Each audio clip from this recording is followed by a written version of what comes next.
Ok, bonjour les amis, et bonjour les élèves, les étudiants et les chômeurs. J'ai quelque chose à vous donner et quelque chose à vous dire. Au fait, vous êtes élève et étudiant. Je n'ai pas un produit pour vous vendre, pour vous rendre très intelligent. Je n'en ai pas. Et je n'ai non plus un livre pour vous vendre afin que vous lisiez, vous deveniez très intelligent. Je n'en ai pas. Mais je sais une chose sur vous. Je sais que dans la classe dans laquelle vous êtes, il y a des gens qui ont échoué. Il y a des gens qui sont des redoublants. Et le jour où vous aviez échoué, rappelez-vous de ce jour. Et il y a d'autres qui ont échoué dans des classes précédentes. Vous tous rappelez-vous de ce jour. Le jour où vous avez échoué, vous êtes là à vous dire, pourquoi c'est moi qui ai échoué? Pourquoi? Vous vous énervez quoi? Vous n'étiez pas d'accord? Des autres ont fait des jeûnes forcés, des autres ont pleuré énormément. Mais tu sais quoi? Si le jour où tu as échoué, tu faisais tout cela, si j'étais à côté de toi, ce que je vais te dire, c'est que ça ne me regarde pas. C'est toi qui crois que c'est un problème d'avoir échoué dans une classe à l'école. Moi, mon problème, c'est que de ne pas te voir échouer dans ta vie. Tu peux échouer plusieurs fois dans ta classe, à l'école. Mais si tu as reçu ta vie, tu veux quoi? Tu as reçu ta vie. Je vais te dire ceci. Tu peux échouer 45 fois dans une classe et reprendre la 46e fois. Mais si tu échoues une seule fois ta vie, tu ne pourras pas le reprendre parce qu'on ne vit qu'une seule fois. Ça, il faut le retenir aujourd'hui jusqu'à la fin de ta vie. Tu peux échouer 45 fois à l'école. Mais si tu échoues une seule fois dans ta vie, tu ne peux pas reprendre. Alors c'est quoi la vie? La vie est une matière qu'on n'a jamais enseignée à l'école et on n'enseignera jamais ça à l'école. Alors ce que je viens te dire, tu dois très bien m'écouter. Parce que ce que je te dis, on ne t'a jamais enseigné cela. Ce que je vais te dire, on ne t'a jamais enseigné cela. Oui, voyons. On vous dit que la vie est une bataille, la vie est un combat. On te dit ça et tu es d'accord? Moi aussi, on m'a dit ça. Et moi aussi, des fois, j'ai dit ça aux gens. La vie est un combat. La vie est une bataille. Tu sais quoi? Si c'est vrai que la vie est un combat, dans un combat, chacun a son ennemi. Dans un combat, chacun a son adversaire. Toi, ton adversaire dans ce combat, c'est qui? Ton ennemi dans ce combat, c'est qui? Tu dois connaître ton ennemi. Si tu ne connais pas ton ennemi, ce qui est sûr, il a 100% de chance de te tuer, de te vaincre. Parce que, comment tu ne connais pas ton ennemi? Peut-être lui, il est à côté de toi, tu ne le connais pas, il va te tuer facilement. Ou bien, et si la vie est un combat, toi, tu vas te battre avec un bic et une feuille, avec un bic et un cahier pendant des années sur les bancs, que tu fais un combat. C'est ça que tu appelles un combat, ça? Rester dans une classe avec des bics et des feuilles, chaque jour écrire, tu appelles ça combat. C'est drôle. Je vais compléter cette phrase aujourd'hui. Écoute-moi très bien. La vie est un combat. Si s'il est à moi de compléter cette phrase, je vais dire la vie est un combat dans lequel personne ne s'en sortirait vivant. Si c'était le cas, les gens qui sont nés vers les années 0, les années moins 400, certains avaient combattre et gagner dans leur vie pour vivre jusqu'à aujourd'hui. Mais les gens là sont morts parce que la vie est un combat dans lequel personne ne s'en sortirait vivant. Toi-même, tu sais qu'un jour tu vas mourir. Ça veut dire que la vie est un combat dans lequel personne ne s'en sortirait vivant. Mais ce n'est pas ça qui est plus important. Ce qui est le plus important, c'est quoi? Alors dis-moi, le jour où tu vas mourir, qu'est-ce que tu veux qu'on dise de toi? Parce que le jour où tu vas mourir, il y aura quelqu'un qui va tenir une putain de feuille. Il va être devant le monde, derrière ton cercueil. Et il va commencer par dire telle et telle chose, que c'est ta biographie, que c'est ton histoire, ce que tu as traversé dans ta vie. Qu'est-ce que tu veux qu'on dise de toi le jour-là? On dise que, tu veux qu'on dise que, malgré tu n'as pas le bac, malgré tu n'as pas la licence, malgré tu n'as pas le master, malgré tes parents sont pauvres, malgré que tu es orphelin, malgré que ton pays va mal, malgré que toi, tu n'as pas de bras longs, tu as réussi ta vie, tu es devenu un milliardaire, tu as bâti des maisons, tu as fait telle chose. Ou bien tu veux qu'on dise que, malgré tu as ton bac, malgré tu as ta licence, malgré tu as ton doctorat, Malgré tes parents étaient riches. Malgré toi, tu avais les bras valides. Tu voyais bien, tu avais des oreilles pour entendre. Pourtant que les autres n'ont pas cela.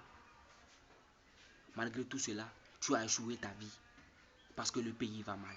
Parce que tu n'as pas trouvé de boulot. Parce que tes parents étaient pauvres. Parce que tu étais orphelin.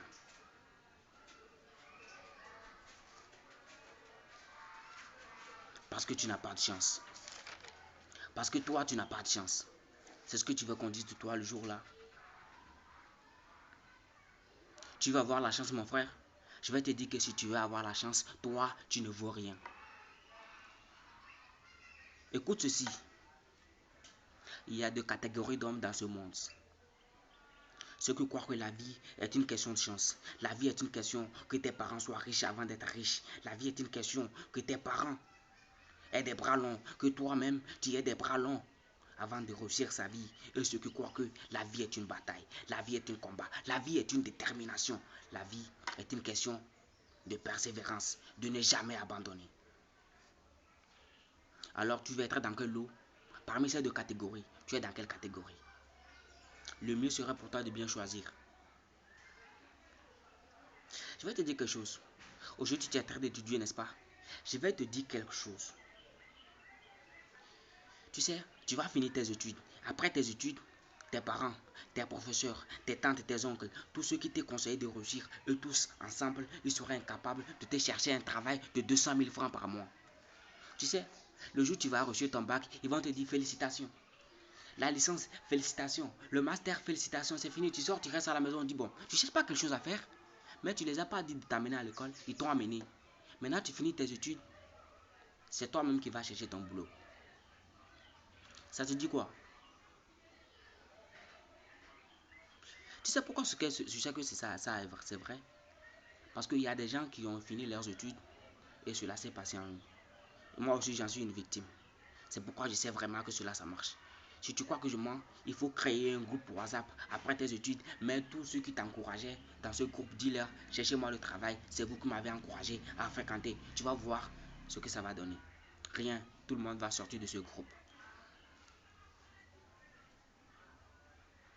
Dis-moi, quel concours Dangote a passé pour devenir le plus riche de ce monde?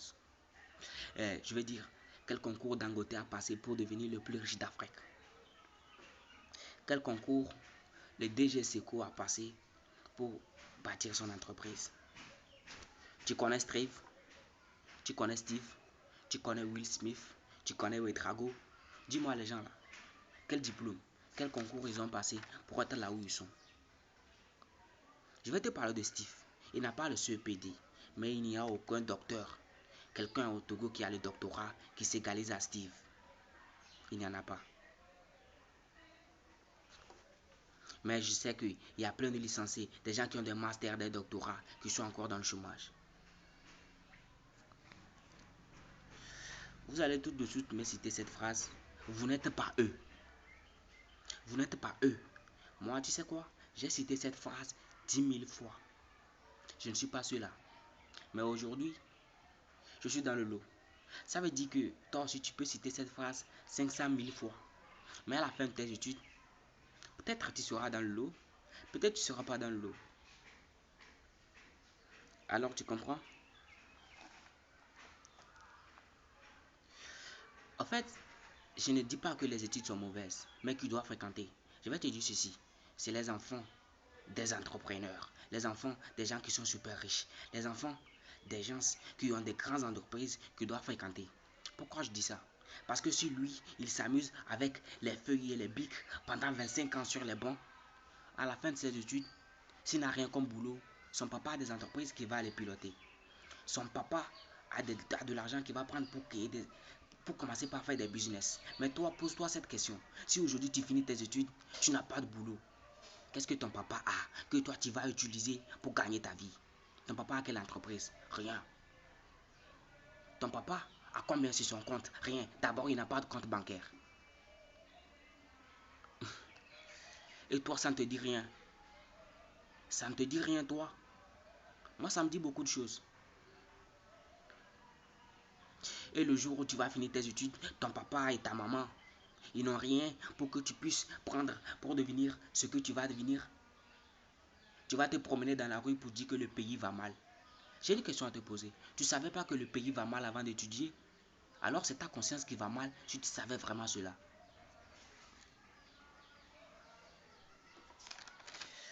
Tu sais quoi?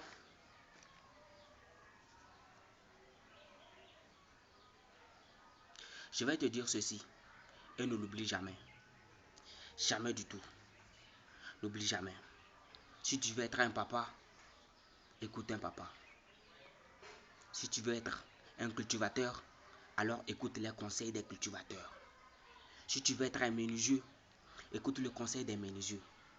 Si tu veux être un enseignant volontaire, écoute le conseil des enseignants volontaires. Si tu veux être celui qui va réussir sa vie, alors écoute le conseil de ceux qui ont reçu leur vie. Si tu veux être très riche, écoute le conseil des riches. Et si tu veux être un cultivateur, écoute les conseils de ton vieux père au village là-bas. C'est comme ça que ça marche. Si tu veux être très riche dans le monde, va sur l'internet, écoute les conseils de Bill Gates. Il en sont assez.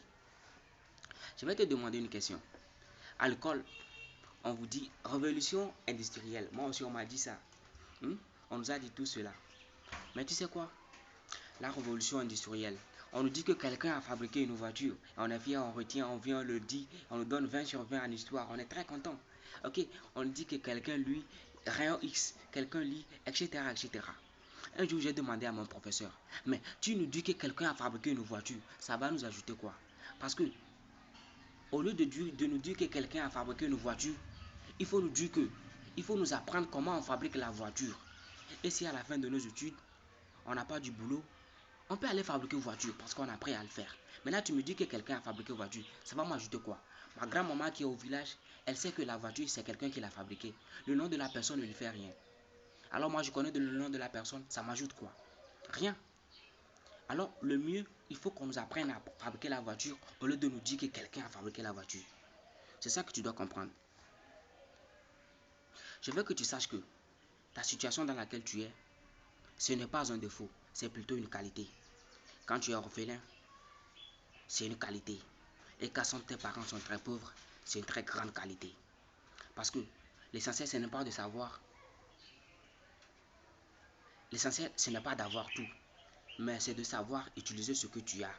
Peut-être toi, tu as la patience. Peut-être toi, tu as un passé très dur. Peut-être toi, tu es courageux. C'est ce que toi tu as. Peut-être toi, tu es pauvre. C'est ce que tu as. L'essentiel n'est pas de chercher à savoir ce que tu n'en as pas. L'essentiel, c'est de comment utiliser ce que tu as. C'est ça qui compte. Je vais te raconter une histoire pour te dire que ce que tu vis, c'est toi qui peux le changer. Tu connais l'ours? L'ours, c'est un animal qui est un prédateur parfait. Il est fait pour tuer. L'ours, c'est son travail. Et c'est un prédateur parfait. Et tu connais le gibier? C'est un animal qui est comme une chèvre. Elle est très maigre. C'est maigre, je veux dire. Ça dit, elle est comme un animal qui a fait... Une chèvre qui a fait 5 ans sans manger. C'est comme ça elle est. Et l'ours, c'est un prédateur. Il s'attaque même aux éléphants. Tous les animaux gros de la forêt, il les attaque et il les dévore. Il est fait pour tuer. Alors, il y a cette loi dans la nature. Prédateur et proie. Si tu n'es pas un prédateur, tu es une proie. Alors un jour, l'ours a décidé de s'attaquer au gibier. Il a vu le gibier, il veut s'attaquer. Le gibier se dit, aujourd'hui, moi non, je ne serai pas mort par ce putain de l'ours. Ce putain de l'ours ne va pas me tuer. C'est ce qu'il s'est dit. L'ours, il s'est dit que je suis fait pour tuer. Alors il vient avec sa force comme auparavant. Le gibier, lui n'a pas reculé. Il attendait l'ours. L'ours a commencé par avoir peur. Parce qu'en temps normal, lui, il n'atteint rien. Il voit l'ours, en réalité, il doit courir parce que c'est que l'ours, il est fait pour tuer. Mais il n'a pas couru. Il marche et il rencontre l'ours. Il marche à la rencontre de l'ours. L'ours a commencé par avoir peur. Il se demande, cet animal, sur quoi il compte. Il a commencé par avoir peur. Il a couru pour le rencontrer. Lui aussi, il a commencé par courir pour le rencontrer. Alors l'ours s'est arrêté. Il a commencé par réfléchir. Cet animal, il compte sur quoi? Rien. Alors, il s'est encouragé et il a continué. Il est tombé. Vous saviez, le gibier n'a pas de griffes, il n'a pas de dents, il n'a rien qui peut lui permettre de faire un combat. L'ours, il a des griffes. Ses dents, incroyables. Alors, il est tombé sur lui. Il a envoyé ses deux pattes de devant pour attaquer. Le gibier envoie ses quatre pattes, les pattes de derrière et les pattes de devant, pour se défendre en face de l'ours. Il bloque, il attaque, il est défensif et offensif. Il cogne partout. À un moment donné, l'ours a vu que ce putain de gibier, il est déterminé, il a décidé de ne pas mourir. Si lui, l'ours, il ne fuit pas, il risque de mourir. Alors il a fui le camp. Tu sais quoi? L'ours, le gibier a réussi à changer une loi. En fait, il n'a pas changé. Il a refusé de vivre la loi. La loi prédateur-report existe depuis la création du monde. Personne ne peut la changer. Mais l'ours, il a fui, étant un prédateur. Alors le gibier qui est fait comme proie est devenu son prédateur. Lui, l'ours, il a fui devant le gibier. Alors le gibier est devenu vainqueur. Parce qu'il était déterminé. Il a dit que non, lui, il ne va pas mourir. Tu vois, un animal arrivé à faire ceci. J'ai une question à te poser. Après cette histoire. Si toi, tu es une proie et de la pauvreté, tous tes problèmes qui te dérangent, tous les problèmes qui te dérangent sont ton prédateur. Tu vas te laisser faire. Un petit animal, un simple animal a réussi à faire cela. Et toi, l'homme, qu'est-ce que tu vas faire? Tu vas te laisser faire. Tu vas rester dans ta chambre pour pleurer. Tu vas dire que le pays va mal. Tu vas continuer d'écrire et de lire chaque jour à l'école pendant 25 ans. Un jour, je me suis demandé une question. Mais j'ai fréquenté pendant longtemps. J'ai eu le bac, je continue bientôt la licence. Mais qu'est-ce que j'ai retenu de tout ça là? Je sais que c'est deux choses, seule chose que je peux faire de tout cela. Écrire et lire. Tu vas me dire que je parle français, je ne l'ai pas appris à l'école. Aujourd'hui, je suis cabier, mais je parle élevé. Est-ce qu'on m'a enseigné ça? Je l'ai appris dans la rue. Je pouvais apprendre le français aussi dans la rue. Les deux choses que j'ai appris à l'école, c'est écrire et lire. Je peux faire mieux que ça. Alors, c'est la détermination qui a aidé ce putain de gibier à changer cette loi. Tu sais quoi? Votre détermination, votre concentration est plus forte, a plus de fruits que votre intelligence. Votre détermination est plus forte que votre intelligence. C'est l'origine de votre potentiel. Faites sortir votre potentiel. Je vais vous dire quelque chose. Vos problèmes sont égaux à votre potentiel. Si vous êtes très pauvre, c'est parce que vous pouvez battre la pauvreté. C'est pourquoi vous êtes né très pauvre. Si vous êtes né riche, c'est que vous êtes lâche. Parce que vous ne pouvez pas battre la pauvreté, raison pour laquelle vous êtes né riche. Alors quand tu es pauvre, tu devrais plutôt être très fier. Très fier de toi, parce que tu es quelqu'un qui peut se battre contre la pauvreté. Un animal a pu faire ceci. Et toi, un homme, qu'est-ce que tu vas faire de tout ce qui te dérange?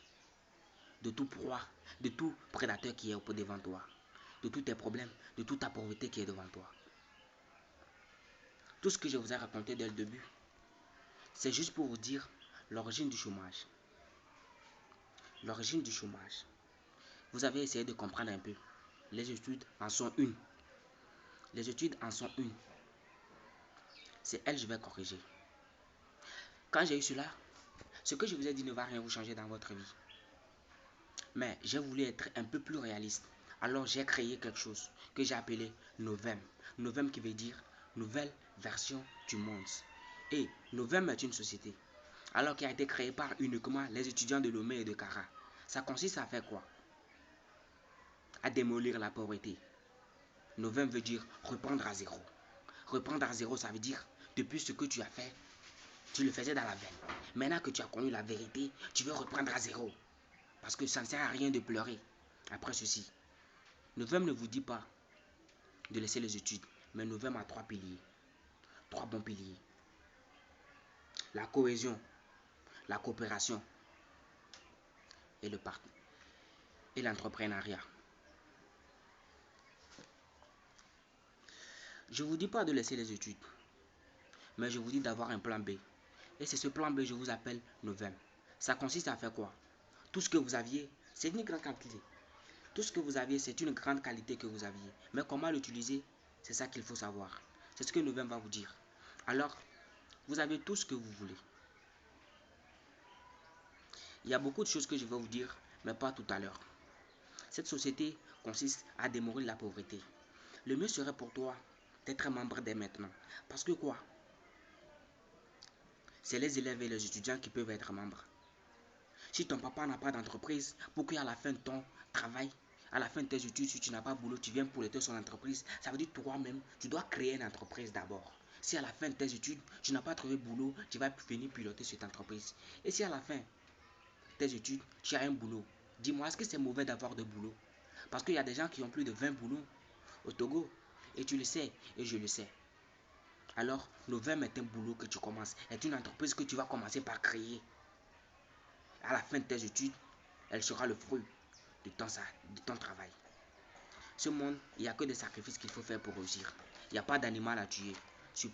Novem n'est pas une secte. Il n'y a pas d'animal à tuer. Il n'y a pas d'animal. Il n'y a pas d'homme. Il n'y a pas de sang à mener. Il n'y a rien. C'est ton travail, ta détermination qui va te faire réussir. Tu sais quoi? J'ai beaucoup de choses à te dire sur ce que c'est que Novem, la société Novem. Elle peut t'arranger. Avec elle, on a commencé l'année dernière. Mais cette année, j'ai au moins 250 000 sur mon compte. C'est par mon propre travail, ma propre détermination. Mais je ne peux pas le faire seul. Je dois être membre quelque part. Aujourd'hui, je t'ai parlé. Mais j'ai reçu cette éducation où? Je ne l'ai pas appris. Tout ce que je t'ai dit, on t'a une fois enseigné ça à l'école? Non. Mais moi, j'ai appris ça où? À Novem. J'ai appris ça dans un nouveau monde. Dans une nouvelle conscience. Dans une nouvelle pensée. Dans ma tête. Alors, si tu veux être membre de Novem, tu dois falloir que tu me contactes. Et qu'on fasse un entretien. Et que tu saches vraiment que tu dois avoir de plan B. Tout le monde est prêt à réussir. Mais c'est que tout le monde ne sait pas comment faire pour réussir. Alors, Novem touche tous les points de ce monde. C'est-à-dire tous les points de l'entrepreneuriat. Le commerce. Peut-être toi, ton travail c'est de... Qu'est-ce que tu sais faire de mieux? Peut-être se rire. Si tu sais rire de mieux, tu peux être un acteur comédien. Novem peut t'aider pour t'inscrire dans un truc où tu seras acteur, tu vas être célèbre. Peut-être toi tu sais chanter, mais tu ne sais pas comment le faire. Tu n'as pas de moyens. Regarde MC1 là où il est élève, mais il a de l'argent. Il fait un boulot et il est encore élève. Est-ce que c'est mal? Il y en a d'autres plein. Et toi, est-ce que c'est mal si tu es un élève et tu as un boulot? Ce n'est pas mal. C'est ça Novem. Tout ce que tu peux faire, nous on va t'aider à le faire. Tu vas être artiste, on va t'aider. Et nous, on va savoir ce que tu dois être. Parce qu'on est des conférenciers motivateurs et on est encore des psychologues. On saura qu'est-ce que tu peux faire de mieux. Si toi, ton travail, c'est de pleurer, c'est de parler beaucoup, tu peux parler beaucoup comme moi pour dire quelque chose d'important aux gens. Parce que j'ai parlé beaucoup depuis le début. Ou bien, alors c'est ce que je vais te dire. C'est ça Novem. Mais je ne peux pas t'expliquer de long en large ce que c'est que Novem ici. Mais si tu veux vraiment savoir ce que c'est que Novem, changer un peu ta vie, commencer à te battre dès le début. Parce que j'ai appris que pour aller très loin, il faut quitter très tôt. Je vais te donner un conseil. Non, mais c'est plutôt une phrase. Ne l'oublie jamais. Prête bien l'oreille à ce que je vais te dire tout à l'heure. J'ai gardé ça vers la fin pour que tu n'oublies jamais. Pour avoir quelque chose que tu n'as jamais eu, il faut faire quelque chose que tu n'as jamais fait. Dans cette vie, pour avoir quelque chose que tu n'as jamais eu, il faut faire quelque chose que tu n'as jamais fait. N'oublie jamais cette phrase. Il faut faire du bien. Il n'y a jamais un bon moment pour faire le mal et il n'y a jamais un mauvais moment pour faire le bien. Il faut le retenir. Arrêtez d'écouter les gens qui connaissent tout en rien et rien en tout. Je t'ai déjà dit, pour être riche, il faut écouter les gens qui sont riches. Pour être vainqueur, il faut écouter les gens qui ont vaincu. Mais si tu veux être un enseignant volontaire, il faut écouter les enseignants volontaires qui t'enseignent. Tu peux faire mieux que ça. Tu peux réussir ta vie. Alors, si tu veux être membre de Movem, il faut me contacter sur le 93 60 98 91. 93 60 98 91. J'ai appelé deux fois, c'est déjà grand pour que tu le reconnaisses. Ciao, j'avais envie de te donner des fric, mais je n'en ai pas assez. Ciao, on se check pour la dernière fois. Et prochainement, je vais vous parler de quelque chose, de la peur et de la honte. Parce que c'est quelque chose qui nous nuit beaucoup. Mais je peux pas, si je fais déjà 25 minutes, c'est trop. Prochainement, je vais vous parler de long en large, ce que c'est que la peur et la honte, comment le battre. C'est très facile. Il n'y a que des airs, il n'y a que des petites règles. C'est par la foi. Ok, bon, au revoir et ciao. N'oublie pas de me contacter parce que je sais que tu as été intéressé, d'accord?